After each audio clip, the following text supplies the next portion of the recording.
బులెటిన్లో మరో బ్రేకింగ్ చూస్తున్నాం. ఆర్టీసీ బిల్లు ప్రస్తుత శాసనసభలో ప్రవేశపెట్టడంపై సందిగ్ధత నెలకొంది. మనీ బిల్లు కావడంతో సభలో ప్రవేశపెట్టాలంటే గవర్నర్ ముందస్తు అనుమతి తప్పనిసరైంది. దీంతో గవర్నర్ కన్సెంట్ కోసం ఇప్పటికే ప్రభుత్వం బిల్లుని గవర్నర్ వద్దకు పంపించింది. ఈ సమావేశాలు ముగిసేలోపు గవర్నర్ నుండి అనుమతి రావడం తప్పనిసరిగా మారింది. గత 2 రోజులుగా గవర్నర్ తన నిర్ణయాన్ని ఇంకా వెల్లడించలేదు.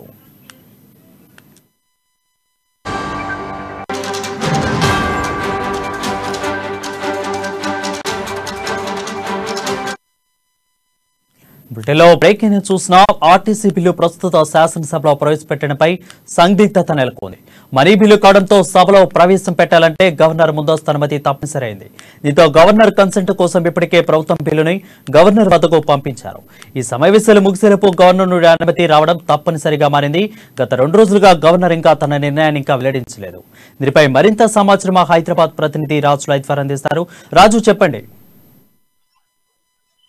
వరుణ్, ఆర్టీసీ ఏదైతే ప్రభుత్వంలో విలీనం చేస్తామని ప్రభుత్వం మొన్న గత మండే రోజు తీసుకున్నటువంటి కేబినెట్ నిర్ణయంలో అయితే తీసుకున్నారో ఆ బిల్లు విషయంలో అసెంబ్లీలో అయితే సందిగ్ధత నెలకొంది. ఎందుకంటే అది ఆర్థిక పరమైన అంశాలు ఆ బిల్లులో ముడిపడి ఉన్నాయి. దాదాపు 43,000 పైచిలకు ఉద్యోగస్తుల భవిష్యత్ కూడా అందులో ఇమిడి ఉంది. రేపు పొద్దున వాళ్ళందరికీ కూడా ప్రభుత్వ ట్రెజరీ నుంచి జీతాలు చెల్లించాలి కాబట్టి ఖచ్చితంగా ఇది ఆర్థిక పరమైన అంశాలు ఇమిడి ఉన్నాయి కాబట్టి ఇది ఆర్థిక పరమైన బిల్లు అని న్యాయ నిపుణులు విశ్లేషిస్తా ఉన్నారు. కాబట్టి ఆర్థిక పరమైన బిల్లుకు అసెంబ్లీలో ప్రవేశపెట్టాలంటే గవర్నర్ ముందస్తు అనుమతి తప్పనిసరి. సో ఈ నేపథ్యంలోనే ప్రభుత్వం కేబినెట్ ఆమోదం తెలిపిన తర్వాత హుటాహుటిన వాళ్ళందరూ దాని డ్రాఫ్ట్ తయారు చేసి వీలైనంత తొందరగా గవర్నర్ కు పంపించడం జరిగింది. గత 2 రోజుల క్రితమే గవర్నర్ కు ఆ ఫైల్ చేరినట్టు సమాచారం అంతా ఉంది.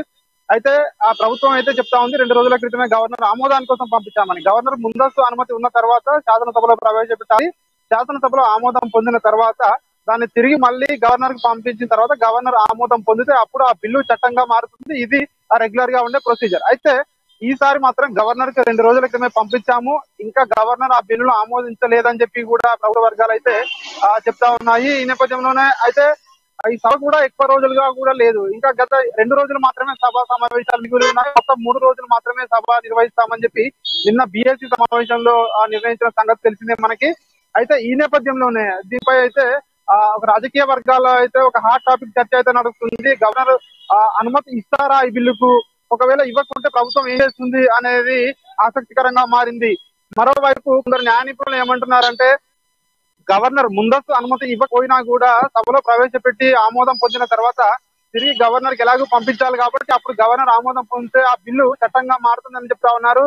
అయితే ఆ ముందు ఒకవేళ అనుమతి తీసుకోకుండా సభ ఆమోదం పొందిన తర్వాత పంపిస్తే గవర్నర్ ఆమోదిస్తారా లేదా అనే ప్రశ్నలు ఇక్కడ తలెత్తుతా ఉన్నాయి. అలాగే కాకుండా క్యాబినెట్ ఆమోదించిన తర్వాత కూడా ఆ నిర్ణయాన్ని గవర్నర్ ఇంతవరకు కూడా తెలపలేదు, అనుమతి కూడా ఇవ్వలేదు.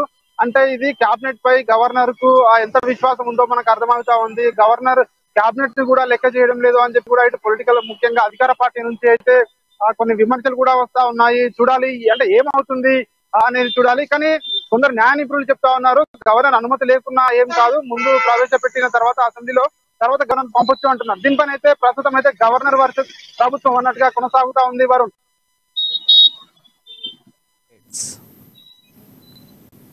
Thank you Raj for the updates.